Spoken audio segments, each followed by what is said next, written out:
భోగాపురం విమానాశ్రయం ఇవాళ ప్రధానమంత్రి నరేంద్ర మోదీ చేతుల మీదుగా ఇవాళ ప్రారంభమైంది అత్యంత ఘనంగా. దీన్ని ఒక ఈవెంట్ షోగా మలుచుకునే ప్రయత్నం చేసింది కూటమి ప్రభుత్వం. ముఖ్యంగా క్రెడిట్ అంతా తమదే, భోగాపురం ఎయిర్పోర్ట్ నిర్మించింది, ప్రారంభించింది అంతా తమదే క్రెడిట్ అంటూ చెప్పుకునే ప్రయత్నమే ఎక్కువగా కనిపించింది.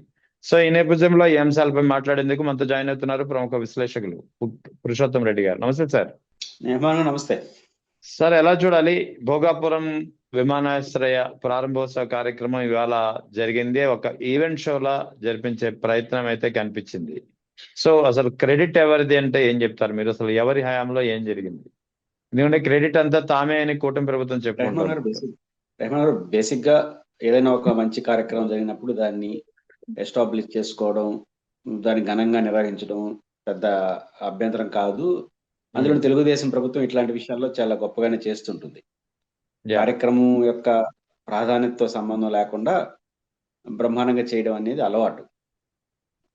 అంతవరకు ఏం అభ్యంతరం లేదు.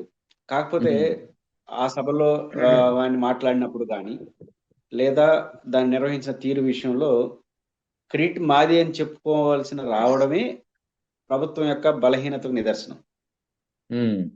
ఉదాహరణకు రాజశేఖర ముఖ్యమంత్రిగా ఉన్నప్పుడు శంషాబాద్ ఎయిర్పోర్ట్ వచ్చింది. ఆయన ఇది మేమే నిర్మించాం అని ఒక రోజు కూడా చెప్పుకోలేదా? ఇప్పుడు జగన్మోహన్ రెడ్డి గారు 5 ఏళ్ల కాలంలో కొన్ని పనులు చేశారు. ఇది మాదే నేను ఎప్పుడు చెప్పుకోలా. కానీ తెలుగుదేశం పార్టీ మాదే అని చెప్పుకోవడం ఒక అలవాటు. ఇప్పుడు మీదే అయితే ప్రజలే మీకు ఇస్తారు కదా క్రెడిట్, ఎందుకు దాన్ని చెప్పుకోవాలి పదే. ఒకవేళ జగన్మోహన్ రెడ్డి మాది అంటున్నాడు కాబట్టి ప్రజలు కన్ఫ్యూజ్ అవుతారా? అవ్వరు కదా. నాయకుడు చెప్పేస్తే వాళ్ళ మధ్యలో ఏముంటే అదే నిర్ణయించుకుంటారు. కాబట్టి ఇది నాది, నేను అని చెప్పడమే బలహీనత. 2, ఈ భోగాపురం ఎయిర్పోర్ట్ కి సంబంధించి వెరీ క్లియర్. భోగాపురం ఎయిర్పోర్ట్ ఎప్పుడు కూడా పబ్లిక్ ప్రైవేట్ పార్ట్నర్షిప్ లో నిర్మించబడింది. దీంట్లో ప్రభుత్వ పాత్ర అంతా, జిఎంఆర్ పాత్ర అంతా. ఇదైతే ఇంపార్టెంట్. 2007లో అనుకుంటాను చంద్రబాబు నాయుడు గారు ముఖ్యమంత్రిగా ఉన్నప్పుడు టెండర్ వేశారు, ఆలోచించారు, టెండర్ వేశారు. ఇంకా విచిత్రం ఏంటంటే ల్యాండ్ అక్విజిషన్ ఇంపార్టెంట్ ఇక్కడ. ల్యాండ్ అక్విజిషన్ కంప్లీట్ అయిన తర్వాత టెండర్ లో పోయి శంకుస్థాపన ముందుకెళ్ళాలి. ప్రభుత్వ పని ల్యాండ్ అక్విజిషన్ పూర్తి కాకుండానే దాదాపు 15,000 ఎకరాలని 2,007 ఎకరాలని ఇట్లా లెక్కలేసుకుంటూ టెండర్లు వేసేసినారు. టెండర్లో ఎయిర్ ఇండియా వాళ్ళు ఎవరో దాన్ని నెంబర్ 1 బిట్లో వచ్చారు. కారణం ఏంటో దాన్ని రద్దు చేసేసినారు. ఎందుకు రద్దు చేశారో కూడా తెలియదు. అంటే ఎయిర్ ఇండియా వాళ్ళు నిర్వహించడం ఇష్టం లేదా ఏంటో తెలియదు, కానీ రద్దు చేసేసినారు. తర్వాత జిఎంఆర్ వాళ్ళు బిట్ వేశారు, వాళ్ళు సక్సెస్ అయ్యారు. ఈ మొత్తం పూర్తి అయ్యేసరికి గవర్నమెంట్ అయిపోయింది. ఆలోచన టెండర్లు వేయడం, వెనక్కి రావడం, ముందుకు పోవడం జరిగింది. 2,700 ఎకరాలు వాళ్ళకి ఇవ్వబోతున్నట్టు ప్రకటించారు. దాంట్లో కొన్ని వందల ఎకరాలు అనుకుంటాను తెలుగుదేశం పీరియడ్లోనే ఇచ్చారు, మొత్తం ఇవ్వలేదు. మళ్ళీ జగన్మోహన్ రెడ్డి అధికారంలోకి వచ్చిన తర్వాత వాస్తవానికి ఫస్ట్ 15,000 అనుకున్నారు. రైతులు ప్రతిఘటన రావడంతో 5,000 అన్నారు వాళ్ళు. 2,750 జగన్ వచ్చిన తర్వాత 2,750 ఎకరాలకు సరిపోతాయని చెప్పి జగన్ భావించారు. 2,700 ఎకరాలు అనుకున్నారు, కానీ వాళ్ళు 400 ఎకరాల లోపే జిఎంఆర్ వాళ్ళకి ఇచ్చినారు. తెలుగుదేశం ప్రభుత్వ భూములు ఏవో ఉన్నట్టున్నాయి. కరెక్టే, ప్రభుత్వం ఏదో సంథింగ్ ఇచ్చారు. రైతుల నుంచి ఆక్విజిషన్ తక్కువ, దాదాపు లేదు. స్టార్ట్ చేశారు, కొంత టైం పడుతుంది, అంతలోపల ప్రభుత్వం పోయింది. జగన్ గారు వచ్చిన వెంటనే 2,700 ఎకరాలు కూడా అవసరం లేదు, 2,200 ఎకరాలు చాలని 500 ఎకరాలు తిరిగి ప్రభుత్వం తీసుకొని 2,200 ఎకరాలతో అన్ని క్లియర్ చేసేశారు. ల్యాండ్ అక్విజిషన్ సమస్యలు అన్ని క్లియర్ చేశారు. ఎంత క్లియర్ చేశారంటే ఎయిర్పోర్ట్ కాలనీలు అని 2 కట్టారు. 450 హౌసెస్ ఏర్పాటు చేసి అక్కడ ప్రజలు తరలించాలి కదా. దాని పేరు కూడా ఎయిర్పోర్ట్ కారణంగా నిర్వాసితులు అవుతారు కాబట్టి ఎయిర్పోర్ట్ కాలనీలను పెట్టారు. ఓ జర్నలిస్ట్ దానిపైన మంచి స్టోరీగా రాశాడు నేషనల్ పత్రికల్లో. 450 ఇండ్లుతో ఒక 2 ఎయిర్పోర్ట్ కాలనీలు చేశారు. మొత్తం ల్యాండ్ అన్ని క్లియర్ చేసుకుంటూ వచ్చారు. ఒక 50 ఎకరాలు 100 ఎకరాలు కొంతమంది ఒకరో ఇద్దరు కోర్టుకు వెళ్ళారు పిటిషన్ వేసి. దాన్ని క్లియర్ చేయడానికి 6-7 నెలలు పట్టింది ప్రభుత్వానికి, జగన్మోహన్ రెడ్డి గారి ప్రభుత్వానికి కూడా. ఇవన్నీ క్లియర్ చేసేసి 2020 ఆ ప్రాంతంలో అనుకుంటాను ఎంఓ కుదుర్చుకున్నారు. ఎవరితో? GMR company. అసలు తెలుగుదేశం పార్టీ శంకుస్థాపన ఎంఓ కుదుర్చుకోకుండా ఎడ చేసుకున్నారు అసలు అర్థం కాదు. శంకుస్థాపన చేసినట్టున్నారు, ఎంఓ కూడా కుదుర్చుకోవాలా, శంకుస్థాపన చేసేసారు. పీపీఏలో ప్రధానమైనది ఎంఓలే కదా. మీకేంటి? అది కూడా చేయలేదు. జగన్మోహన్ రెడ్డి గారి పీరియడ్లోనే 2020 ఆ ప్రాంతంలో ఎంఓ కుదుర్చుకున్నారు. ఆ ఎంఓ ప్రకారం 40 నెలల కాలంలో 2026 జూన్, జూలై అని పేరు పెట్టలేదు కానీ 2026లో మొదటి దశ పనులు పూర్తి చేసి అందుబాటులో తీసుకురావాలి. ఇది agreement, MO agreement Jaganmohan Reddy గారి ప్రభుత్వంతో 5,000 కోట్లతో మొదటి దశ పూర్తి చేయాలని. ఆ ప్రకారం 2026 వచ్చేసింది. రెండోది, జగన్మోహన్ రెడ్డి గారు ముఖ్యమంత్రిగా ఉన్నప్పుడు ఎంఓ కుదుర్చుకొని అన్ని అనుమతులు ఇచ్చేసి శంకుస్థాపన జగన్ గారు చేశారు. దాంతో నిజానికి రాష్ట్ర ప్రభుత్వం పాత్ర క్లోజ్ అయిపోయింది. పీపీఏలో రాష్ట్ర ప్రభుత్వ పాత్ర ఎంఓ కుదుర్చుకోవడం, అగ్రిమెంట్ల ప్రకారం మనకు కావాల్సినటువంటి మౌలిక వస్తువులు కల్పన చేయడం. అన్నిటికన్నా మించి ఒక అద్భుతం ఏం జరిగిందంటే విశాఖపట్నంలోనే ఆన్ రికార్డు ఉంది ఈ రోజు కూడా, నితిన్ గడ్కరీ గారు నేషనల్ జాతీయ రహదారుల శాఖ మంత్రి విశాఖపట్నం టు భోగాపురం 6 లైన్ల రోడ్లు శాంక్షన్ చేయమని గౌరవ ఆంధ్రప్రదేశ్ ముఖ్యమంత్రి జగన్మోహన్ రెడ్డి గారు చాలా సార్లు నన్ను అడిగారు. చాలా సంతోషంగా ఈ రోజు నేను అనౌన్స్ చేస్తున్నాను 6 లైన్ల రోడ్లని డైరెక్ట్ సభలో అన్నాడు. అక్కడ జగన్ గారు ఉన్నారు, అందరూ ఉన్నారు.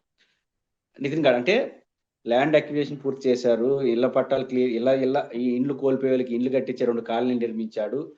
విశాఖపట్నం టు భోగాపురంకు 6 లైన్ల రోడ్లను ఆయన అడిగిన మేరకు ఇస్తున్నామని నితిన్ గడ్కరీ గారు చెప్పారు. శంకుస్థాపన చేశారు, ఎంఓ కుదుర్చుకున్నారు, అయిపోయింది. దాంతో రాష్ట్ర ప్రభుత్వం పని క్లియర్ అయిపోయింది. ఇంకా జిఎంఆర్ఓ ఎప్పుడు కడితే అప్పుడు అగ్రిమెంట్ ప్రకారం చేస్తారు.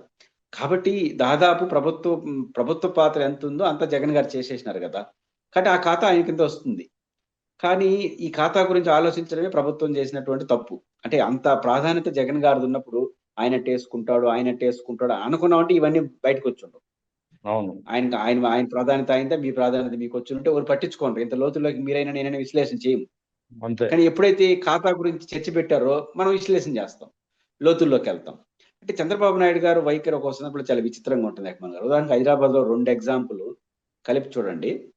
ఇంటర్నేషనల్ ఎయిర్పోర్ట్ శంషాబాద్ వచ్చినప్పుడు శంకుస్థాపన రాజశేఖర రెడ్డి గారు, ప్రారంభోత్సవం రాజశేఖర రెడ్డి చేసి ఉండొచ్చు. కానీ దాని ఆలోచన చేసింది నేను, అంటే కట్టాలని హైదరాబాద్ అవుట్స్కట్స్ లో ఒక ఎయిర్పోర్ట్ కట్టాలని ఆలోచన చేశాడు చంద్రబాబు నాయుడు గారు. ఆలోచన నేను చేశాను కూడా అది క్రెడిట్ నాది అంటాడు. ఏది శంషాబాద్ ఎయిర్పోర్ట్ కూడా.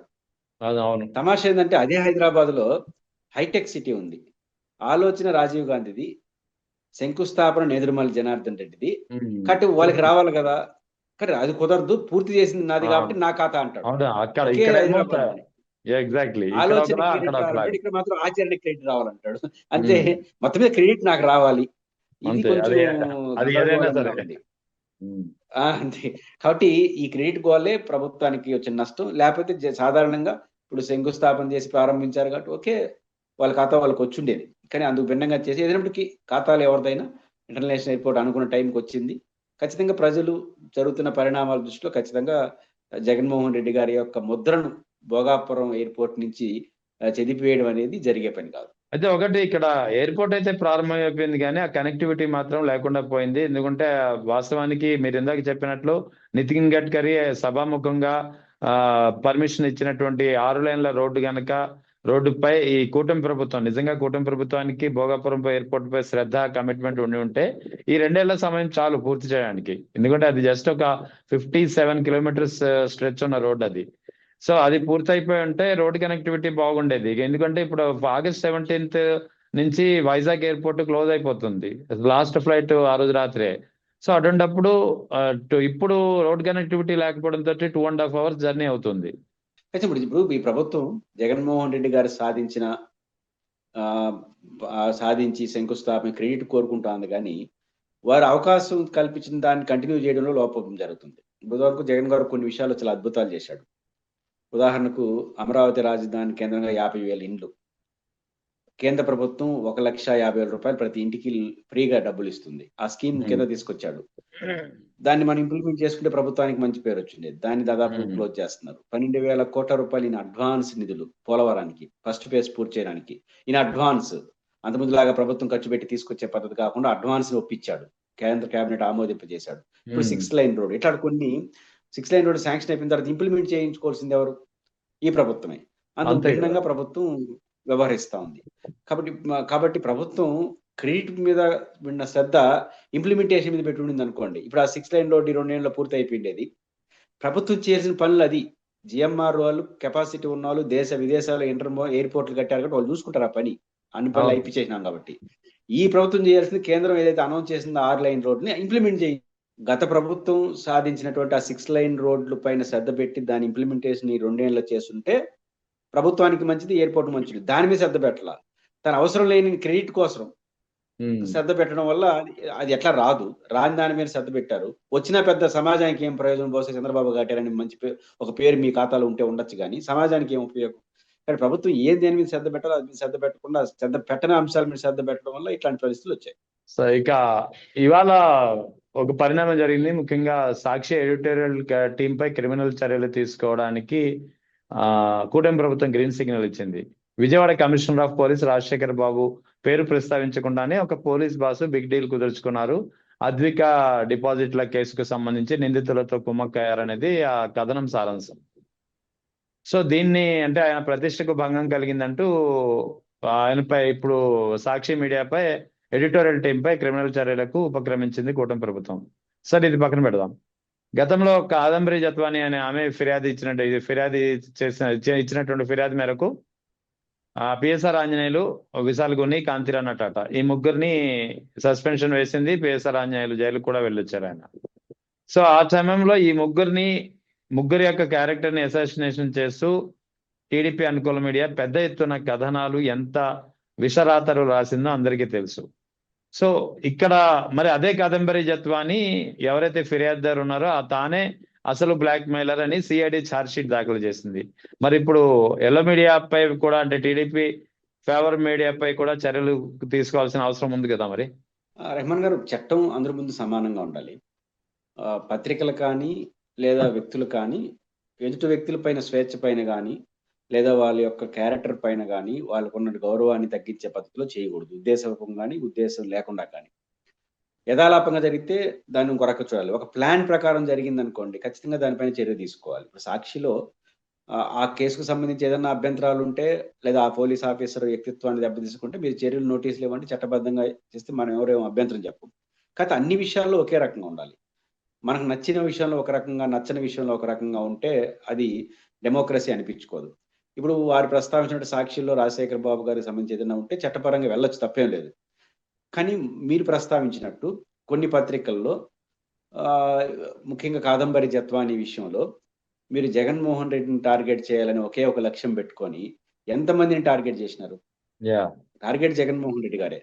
ఆయన టార్గెట్ చేయడం కోసం ఆయన చెప్తే విన్నారు, ఆయన సంతృప్తి కోసం పరితపించారనే పేరుతో ఎంతమంది ఐపీఎస్ ఆఫీసర్లు రోజు యథాలాపంగా ఏదో ఒక వార్త వచ్చితే ప్రజెంట్ చేయడం కాదు, ఒక పథకం ప్రకారం మొత్తం వాళ్ళే దగ్గరుండి అన్ని చేసినట్టుగా మనం చూసినట్టుగా రోజు వండి వార్చారు. మరి వాళ్ళ క్యారెక్టర్ ఎంత దెబ్బతింటుంది? పైపించి ఆ విషయం తేల్చిపోయింది. పోలీస్ ఆఫీసర్ల కన్నా వీళ్ళు ఆమె ఉద్దేశపూర్వకంగా ఆమె చీటర్ అన్న పద్ధతిలో మీరు వేసినటువంటి సిఐడి తేల్చినట్టుగా మన పత్రికల్లో వార్తలు వచ్చాయి. అంటే వాళ్ళు కూడా పోలీస్ ఆఫీసర్లు కదా, వాళ్ళు ముగ్గురు ఏకంగా. కాబట్టి ఎవరైనా ఒక కీలకమైన స్థానంలో ఉన్నా కానీ ఏదైనా ఒక ఉన్నత స్థాయిలో ఉన్న సాధారణ పౌరుడైనా సరే వాళ్ళ వ్యక్తిత్వాన్ని దెబ్బతీసే అధికారం ఎవరికి ఉండాల్సిన అవసరం లేదు. కానీ అదే సందర్భంలో వారిపైన ప్రభుత్వం ముందుకెళ్లాలనుకున్నప్పుడు ఇట్లాంటి విషయాల్లో ఒకే స్వభావంతో వెళ్ళిన అన్ని విషయాల పట్ల కానీ ఉంటే సమాజం హర్షిస్తుంది. అలా కాకపోతే మాకు నచ్చిన వాళ్ళతో ఒక రకంగా, నచ్చిన వాళ్ళతో ఒక రకంగా అంటే ఇండైరెక్ట్ గా వాళ్ళని ప్రోత్సహించినట్టు అవుతుంది. అంటే తప్పుని పరిష్కరించేదానికన్నా మాకు అనుకూలంగా ఉంటే కొంచెం అటు ఇటుగా ఉన్నాక పర్వాలేదు, మేము చూసుకుని పోతాం, చూసి చూడనట్టు ఉంటాం అనే మెసేజ్ ఇవ్వడం అనేది మంచిది కాదు. కాబట్టి ప్రభుత్వం దాన్ని ఆలోచించకపోతే ఏమవుతుంది? అది ప్రభుత్వానికి అల్టిమేట్ గా నష్టం వస్తుంది. ఇక సౌత్ వాయిస్ అనే సంస్థ, సౌత్ వాయిస్ ఒక సర్వే ఇచ్చింది. ఇప్పటికిప్పుడు ఎన్నికలు జరిగితే ఏపీలో కూటమిలోని 3 పార్టీల పరిస్థితి ఏంటి, వైఎస్ఆర్ కాంగ్రెస్ పార్టీ పరిస్థితి ఏంటని. వాస్తవానికి కూటమిలో తెలుగుదేశం ప్రభుత్వానికి 135 స్థానాలు ఉన్నాయి. ఇప్పటికిప్పుడు ఎన్నికలు జరిగితే 60 నుంచి 65 స్థానాలకి పడిపోతుందని చెప్పి ఆ సంస్థ సర్వే చెప్పింది. జనసేనకు 21 ఉన్నాయి, 6 నుంచి 7 స్థానాలు అని చెప్పింది. బీజేపీకి 8 ఉంటే 2 స్థానాలకి పడిపోతుందని చెప్పింది. వైఎస్ఆర్ కాంగ్రెస్ పార్టీకి 11 స్థానాలు ఉన్నాయి కదా, ఇక 60 నుంచి 70 స్థానాలు గెలుచుకుంటుందని చెప్పి ఈ 2 ఏళ్ల ప్రభుత్వ పాలన తర్వాత ఇప్పటికిప్పుడు ఎన్నికలు వస్తే ఇచ్చినటువంటి సర్వే సౌత్ వాయిస్. ఎలా విశ్లేషించారు దీన్ని? ఒకటి, వారు ప్రభుత్వం పట్ల ప్రజలు భిన్నాభిప్రాయంతో ఉన్నారు, అసంతృప్తిగా ఉన్నారనే వ్యక్తీకరణ చేశారు. అది నిజం. అది బహిరంగ రోజు కనిపిస్తా ఉంది. ప్రభుత్వం కూడా పరోక్షంగా చేసే వ్యాఖ్యలు కనిపిస్తున్నాయి. ఫలితం సంఖ్య ఇలా అయితే ఉండదు.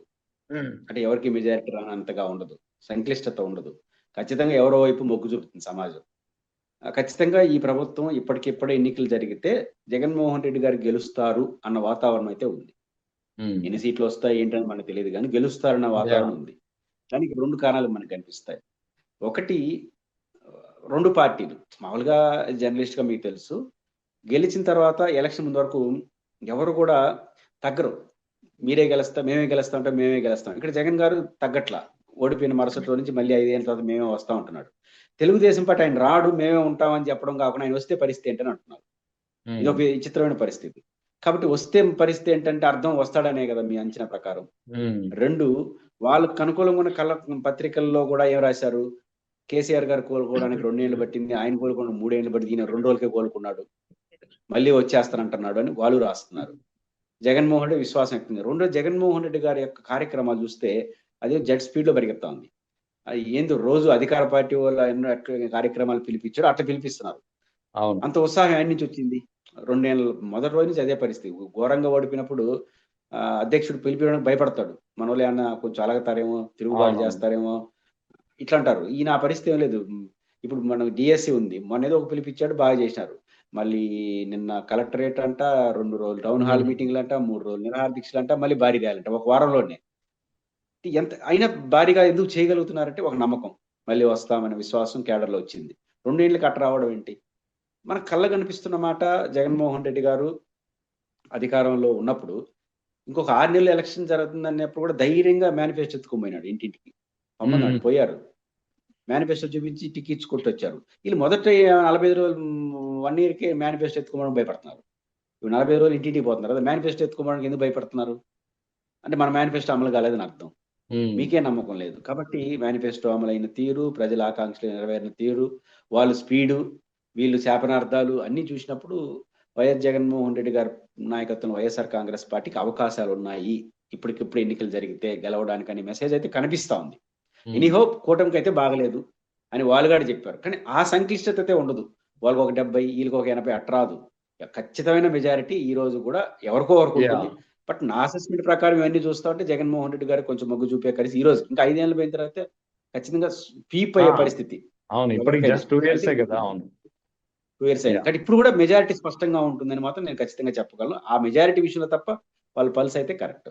ఇక తనుజ రాణి ఎంపీ పార్లమెంట్ లో అడిగినటువంటి 3 ప్రశ్నలకు కేంద్రం నుంచి సమాధానం లేదు. అది అమరావతికి సంబంధించినటువంటి ఇష్యూ కావడంతో ఒక చర్చకు దారితీస్తుంది. ముఖ్యంగా శాశ్వత రాజధానిగా అమరావతి ఉంటుందనే విధంగా ఎంఓయూ కుదుర్చుకున్నారా అనే ప్రశ్నకు కేంద్రం సమాధానం లేదని చెప్పడమే ఇప్పుడు చాలా కీలకమైనటువంటి పరిణామం. సో ఈ అంశాలపై కూడా పురుషోత్తం రెడ్డి గారు ఉన్నారు. సార్, అసలు ఏం జరుగుతోంది? దీనికి సమాధానం లేదని చెప్పి కేంద్ర ప్రభుత్వం చెప్పిందంటే దీనికి కారణాలు ఏమని చెప్పాలి? వైఎస్ఆర్ కాంగ్రెస్ పార్టీ లోక్సభ సభ్యురాలు డాక్టర్ తనుజ రాణి గారు ఒక కీలకమైన ప్రశ్నలు ఆ రాజధాని విషయంలో అడిగారు. చాలా వాటికి సమాధానం కేంద్ర ప్రభుత్వం లేదని చెప్పింది. మామూలుగా సమాధానం చెప్పడం ద్వారా సమాధానం తెలుస్తుంది. సమాధానంలో ఏ సమాచారం లేదని చెప్పడం ద్వారా చాలా వాటికి ప్రశ్నలకు సమాధానం దొరికింది. తనుజ రాణి గారు 4 ప్రశ్నలు ఏదో లేవనెత్తారు. ఒక ప్రశ్న ఏంటంటే ఏబిసిడి రూపంలో కేంద్ర ప్రభుత్వం ఇప్పటి వరకు నిధులు ఇచ్చింది కదా, వాటికి యూటిలైజేషన్ సర్టిఫికేట్ రాష్ట్ర ప్రభుత్వం కానీ సిఆర్డిఏ కానీ ఇచ్చిందా? కనీసం గరిష్టంగా ఈ గత 6 నెలల కాలంలో ఏమైనా ఖర్చు పెట్టిన దానికి ఇచ్చిందా? ఇది ఒక ప్రశ్న. రెండో ప్రశ్న, 15,000 కోట్ల రూపాయలు ప్రపంచ బ్యాంక్ నిధులు వస్తాయన్నారు లోన్ రూపంలో. ఆ 15,000 కోట్లు మామూలుగా ప్రపంచ బ్యాంక్ ఎప్పుడు ఒప్పందాలు చేసుకుంటా ఉంటుంది రాజధాని లాంటి విషయాలు ఏదైనా నిర్మాణం జరిగినప్పుడు. ఒకే రాజధానిగా అమరావతి ఉంటుందని ఏమైనా ఎంఓయూలో కుదుర్చుకున్నారా? మూడో ప్రశ్న, అమరావతిలో ల్యాండ్ పూలింగ్ ద్వారా కానీ లేదా రైతులకు ఇవ్వాల్సిన కౌలు విషయంలో ఏమైనా కేంద్ర ప్రభుత్వం కానీ అప్పుల ద్వారా కానీ వచ్చాయని అడిగారు. ఏబిసిడి 3టికి మా దగ్గర ఎలాంటి సమాచారం లేదు అని సింపుల్ గా ఒకే ఒక వర్డ్లో ఆన్సర్ చేసేశారు. ఇక కేంద్రం మొన్న కేంద్ర ప్రభుత్వ కార్యాలయాల సముదాయానికి 2,554 కోట్లు ఇచ్చారు కదా, దానికి సంబంధించి కార్యాలయానికి ఎంత, హౌస్ మన ఎంప్లాయీకి క్వార్టర్స్కి ఎంత, దానికి మాత్రం ఇచ్చేసి నిధులు శాంక్షన్ చేసామని రాశారు. అంటే ఇక్కడ 3 ప్రశ్నల్లో చాలా గొప్ప సమాచారం ఏముందంటే, నెంబర్ 1 రాష్ట్ర ప్రభుత్వం ఈసీజీలు ఇవ్వకపోవడం ఏంటి? ఇప్పుడు కేంద్రం నుంచి ఏదైనా నిధులు వస్తే ఇస్తే కదా ఫర్దర్ నిధులు వస్తాయి. ఫర్దర్ వీళ్ళు అడగలేదా, వీళ్ళు ఇవ్వలేదా అసలు అర్థం కాదు.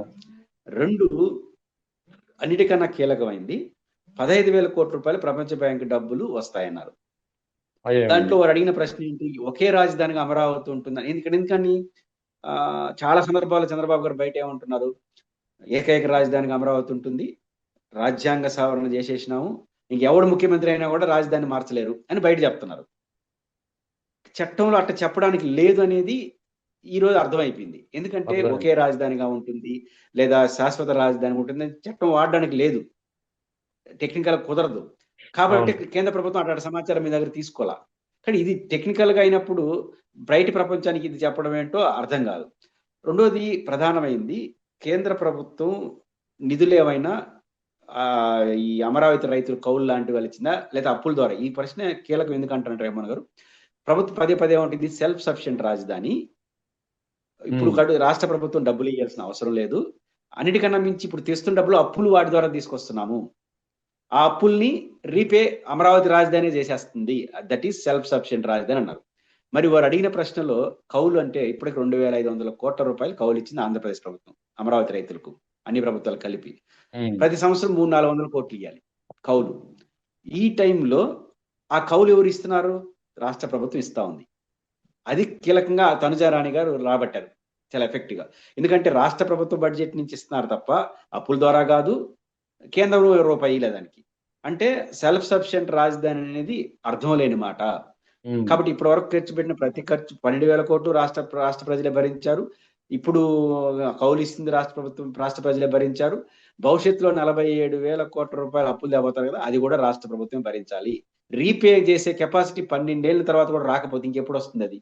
కాబట్టి సెల్ఫ్ సఫిషియెంట్ రాజధాని అనేది మీనింగ్ లెస్, అది రాష్ట్ర ప్రభుత్వమే భరించాలి. కాబట్టి ఇప్పుడు తనుజారాణి గారు అడిగిన ప్రశ్న ద్వారా కేంద్ర ప్రభుత్వం ఇచ్చిన సమాధానాలు మా దగ్గర సమాచారం లేదంటూనే అసలు సమాచారాన్ని తీసుకొచ్చి పెట్టారు. ఖచ్చితంగా ఇప్పటికైనా ప్రభుత్వం ఈ విన్యాసాలు ఆపేసి నిజాలు ప్రజలకు చెప్తే మంచిది.